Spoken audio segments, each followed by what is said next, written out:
Hello, everyone. Welcome back to another episode of the 360 Show. It's great to see you all. We've been having a few live sessions of late, but this one is a little bit different and back to the normal format.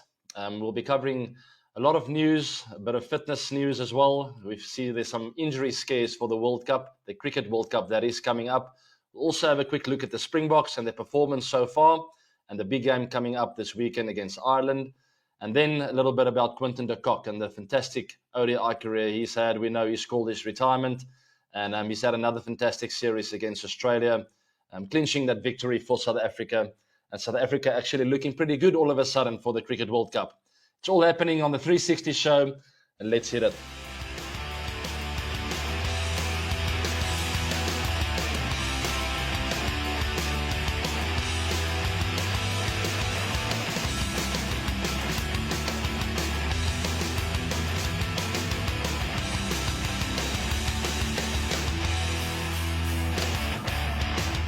We're watching a very high-class player. This is when you know every Division is at his best.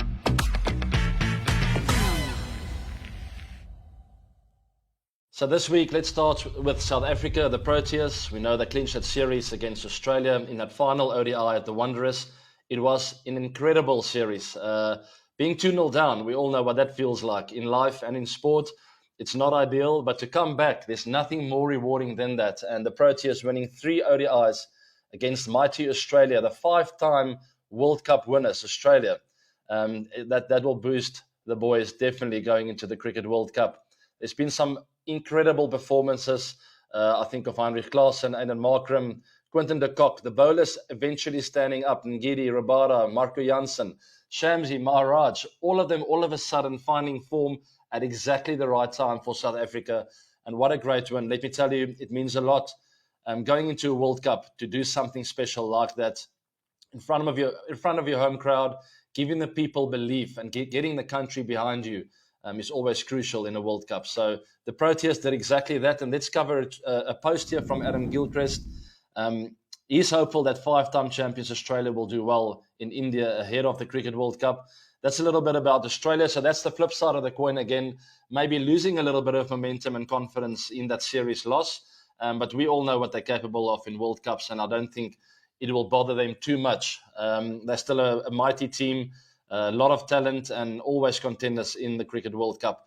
And then a quick look at Quinton de Kock in ODIs at home. Look at that incredible record, 52.77 average at a strike rate over 100. He's been huge for South Africa at home, particularly at home. But overall, his ODI record is also incredible, and he's had a fantastic career. Congratulations, Quinny. You are one of the most talented batters I've ever seen, and I think everyone around the world enjoyed watching you play and enjoyed the entertainment. We've seen some unbelievable knocks, and you always make the game look so easy. You just see the balls going to the boundary, and you think, how is Quinny making it look so easy? One thing that comes to mind for me is always driving on the up. That's something I always struggled with. All batters in the world struggle with to consistently do that. And Quinny, for some reason and somehow, had this incredible ability to drive on the up without missing out very often. What an incredible player. And there we see the scorecard, the 5 ODIs between South Africa and Australia. So Australia winning the first 2 there by big margins. Well, the first one was pretty tight, and then a big margin, second one. Those were all in Bloemfontein. And then we started moving to Potchefstroom, Centurion, and Johannesburg. Now, that's all, if you know South Africa, that's all up in the Highveld. That's where the ball travels a bit further, and that's where the crowd's a bit rowdier. So maybe that played into the hands of South Africa, winning that first one, the third one in Potch by 111 runs, then 164 and 122. 3 huge wins by big margins in crunch games. And that'll mean a lot for South Africa. And then let's move on to something else. Congrats to the Proteas. Let's move on to the Springboks now. A bit more South Africa for you guys. We see an image of Makazole Mapimpi. It's called Nyalo, which in Zulu, I think in English it means forever or always. So for always Mapimpi, we see his record there, 40 tries in 26 test matches, and the Springboks looking in incredible form. Going into this weekend's game against Ireland, it's a huge game. It's a must-win for us. and it's a crunch game for the Springboks. That's where I think we'll be really tested for the first time in this World Cup. And going into the knockouts, a game like this against Ireland will be very crucial for the Boks. We see a tweet there by Jarrett Wright. Mapimpi equal Brayton Paul's record of 26 tries for the Springboks, moving into joint 5th place. Sorry, so I'm correcting myself. 26 tries in 40 test matches, which is incredible. You see the records there of all the South African legends, Brian Abana, Joos van der Westhuizen, John Fourie, John de Villiers. What an incredible centre. Look at that, 27 tries and 109 test matches. They're all legends of the game, these guys. And Mapimpi in really good and fine form going into this big game against Ireland. And hopefully he'll have another blinder of a game. Very, very nice there by the Springboks. They're showing some good form going into some big games. Let's move on to the Asia Cup. Congratulations, India. What an incredible final. Winning by a huge margin. We saw Siraj picking up a lot of wickets here. I think it was 6 for not a lot of runs. And bowling Sri Lanka out for 50-odd. Winning by 10 wickets. Obviously, a little bit of disappointing final for the fans, but an absolutely perfect final if you're an Indian supporter and particularly Indian player. Going into a World Cup, those are the kind of things you want to do. You want to have great games of cricket. You want to build on the momentum and the confidence of the team. And an all-round really good team performance by the Indian cricket players. We see some post here from Sourav Ganguly. I said at the start, this is a very strong team. They looked superb throughout. Well done, Team India. Rohit Sharma, 2nd Asia Cup title. Well done to Rohit, Dravid, support staff, selectors, and all the team members. That's Dada saying his thing there. Really backing up Team India. And why wouldn't you? They almost just sort of hit that nail a little bit harder, saying we are the favourites for this coming World Cup. It's never an easy thing to carry, but nonetheless, they are the favourites. We see Irfan Pathan there at the bottom. What a sight this is to see Indian fast bowling like this. Best in the Asia Cup. Bumrah and Siraj, both incredible players. Siraj obviously getting those wickets in the final. And a little bit more about the player-focused man, Mohammad Siraj, the man of the moment. Viru is saying too good, 21 overs in the match and done and dusted. Siraj was simply outstanding and we have peaked at the right time before the World Cup. I fully agree, Mohammad Cave, also on the day of Siraj match winning 6 for 21. Recall his 0 for 76 on his debut. What a great turnaround from the young man. He is still young, even though we've seen him for ages and we're very familiar with that face and that bowling action. The thing about Mohammad Siraj, I'm going to talk a little bit more about him because he's the player-focused man for us in this week's 360 show. I think what stands out with him is attitude, and we've spoken about this before on this series, is how attitude can really uplift you if you never give up and if you keep trying and you make your attitude catchy with your teammates. The people want you there, the fans want you there, and that's where you start doing some brilliant things and special things on the park. And Mohammad Siraj is one of those players. He always just keeps coming back. He's always in your face. And I've mentioned this before. The bowlers that I respected most are the guys that never gave up, that would always compete. Every single ball be in your face. And that's what Mohammad Siraj does well. He's not scared of trying his short ball. He's there in the batter's face. He's always trying to get you out. And the batters can feel that. And Sri Lanka certainly felt that in the final.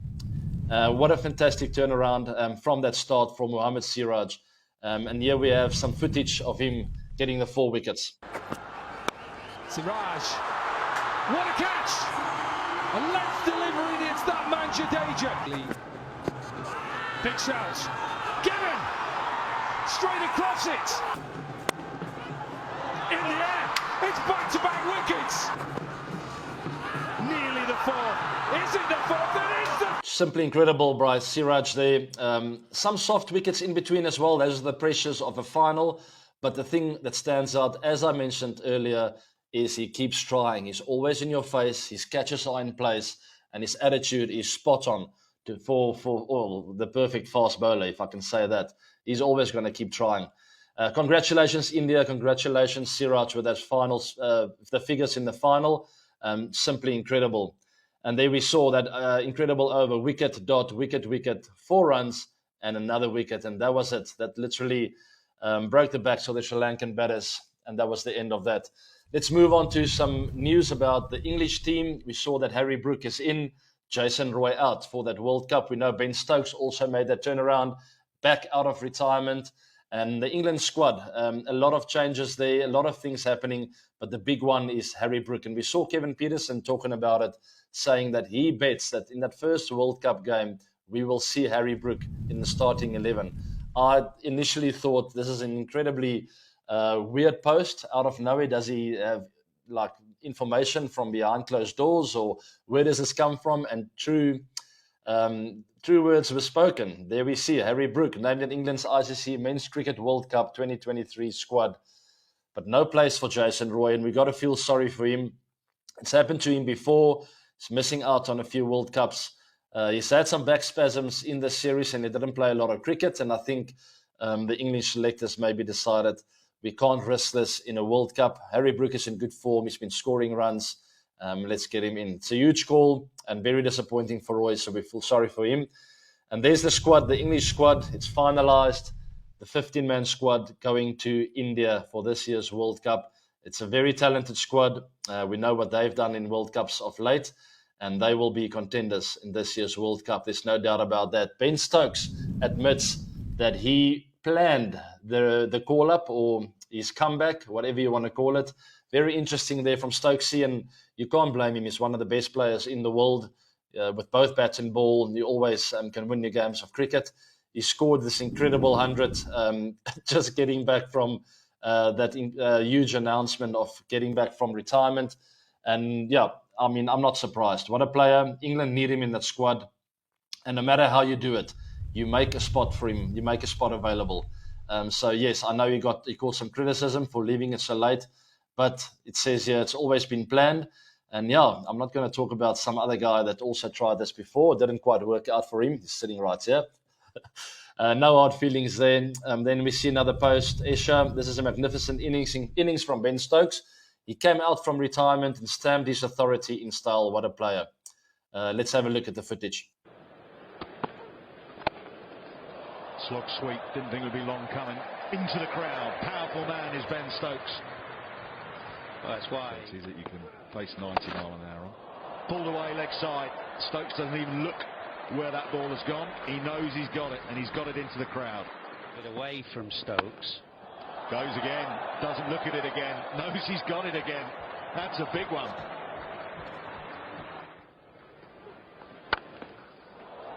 Has been heaved away. Ben Stokes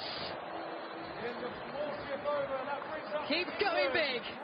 He's an incredible player, isn't he? And as I mentioned, England need him in that squad. They need him in World Cup games. We know what he's done before. We watched that last World Cup where he was there right at the end. Everything fell into place for him and Team England to lift that World Cup trophy. And those are the kind of guys with chemistry, big match temperament kind of players, big moment players. You want those guys in the team. There's absolutely no doubt about that. There's never like a doubt in my mind that the minute he made his name or threw his name in that, made himself available, you have to just make a plan, get the man in the team. He's a team player, he's a big match player, and there we see him scoring 100 just from coming back out of retirement and just saying, guys, don't forget about me, I'm still here. That magnificent from Ben Stokes, and Team England look ready. All the teams look ready for the World Cup. There's some teams in great form, some in not such great form, and they don't have a lot of time to get into better form. I think of Pakistan. We saw some footage in the change room where there was a little bit of friction, a couple of fights here and there, which is absolutely normal. If I'm a Pakistan supporter, I wouldn't worry about that. I would actually be happy about that there's some leaders standing up and making their voices heard, and even arguing a little bit. There's nothing wrong with that. You need that sometimes to settle the dust. And to say or to look each other in the eye, to tell each other, listen here, this is how it's got to work. That is not on. This is how we play. And now we're going into the World Cup and we need to man up. So, yes, I would be quietly optimistic and quietly confident as a Pakistani supporter or fan. I think they've done incredibly well to sort those things out in the change room. It's always a good sign. But at the end of the day, they'll have to find some form on the park. We know they're capable. And let's talk a little bit about all the other teams. South Africa team ready. Australia will be ready. England, Sri Lanka look ready, except for that final. It took a bit of a blow there. Pakistan sorted some things out. They'll be ready going into that World Cup. And Team New Zealand, let's not forget about them. For some reason, we never mention their names when it comes to World Cups. They will be there, believe me. They're fighters. They always make it work in big moments. And we saw them in that final of the last World Cup where England won, but New Zealand will be there and thereabouts again. All in all, very excited about the World Cup coming up. It's not so long anymore, and we're very excited to see who's going to lift that trophy. It's a big tournament. It's a long tournament. I will be spending some time in India in October and November, and I'm very much looking forward to get a little bit of that atmosphere and the vibe of the World Cup.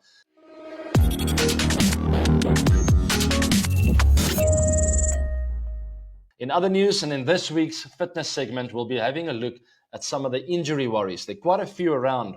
We'll start here with Tim Southee. He was in discomfort after hurting his thumb, attempting a catch, so worries there for Team New Zealand. And then for Team India, Akshar Patel, some issue with his left quadricep. He strained it, and that ruled him out of the Asia Cup. Very interesting. Washington Sundar was drafted into the squad for the final against Sri Lanka, and Ravi Ashwin, very interesting news, has been recalled for the first 2 ODIs against Australia. If you're a supporter, which I am, I'll be very excited about that. He's a very experienced campaigner, and he's someone that I think needs to be in the mix, especially if there's a spot available. Then, I've mentioned this before, Jason Roy is out of England's World Cup squad. Back spasms, a lot of cricket. Maybe his downfall there. Unfortunately for him, he's out, and Harry Brook in. And then Travis Head in the series against South Africa. He got a little injury there, a hand injury, and it seems like there's a slim chance of him making the World Cup after suffering a fractured hand in South Africa. Bad news there for Head, and Matt Short has been included in Australia's squad for the 3 matches against India. Although, interestingly, Marnus Labuschagne is the favourite to replace Head. And we mentioned this before in the last week's live show, that I think we will see Marnus Labuschagne in the World Cup. Very experienced, he's reliable under pressure, and those are the kind of people you want in the team when you need him most in pressure situations. Okay, right, then concerns grow for South Africa as Sisanda Magala only appeared once in that series against Australia. It's not looking promising for Sisanda with that knee injury. He's a guy that's very handy on slower wickets, especially with that cutter that he has. He can play a huge role for South Africa with both bat and ball, but it's not looking promising. And there's also doubts around Anrich Nortje with his back problems. Andile Pechluquayo could be in line for a call-up. We watched him play against Australia, hitting some big sixes in that final game. He's always been a handy player, and I've always rated him. But let's hope Anrich Nortje and Sisanda Magala will be fit. It is what it is in fitness. In the fitness segment, you can't control injuries. You can just give your best on the park, and sometimes the unforeseen and unlikely, terrible fitness injuries happens. And then finally, this week's question or quiz is South Africa have put together 400 plus totals in 7 ODIs. This most by any team. How many of them have I got hundreds in? Making it about myself again, you see. So there's a little hint. The digit in on the screen, somewhere in that frame of the 360.